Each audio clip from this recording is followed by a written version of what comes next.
Ya manake tunapaswa kufahamu ile neno limetokana na neno gani, na kwa neno la Kilatini hapa directus.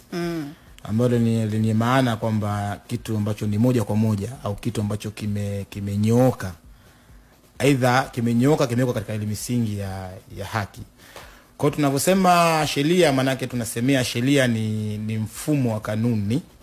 Ni mfumo wa kanuni ambazo zimegawanya katika kanuni za kimaadili ambazo husimamiwa na seti ya taasisi maalum katika mfumo wa kiutawala, ambapo tukisema seti hizo ambazo zimegawanyika katika matawi makuu matatu ambazo zina tafsiri na kuweza kusimamia sheria, ambapo tunasema mahakama ambacho ni chombo kisichokuwa na upendeleo.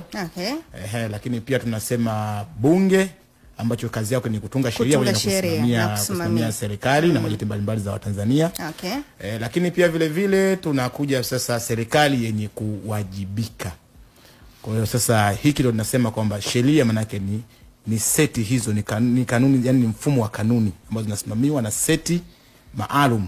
Kwa hiyo ndio maana yake ya masuala ya kisheria yako namna hiyo. Sawa.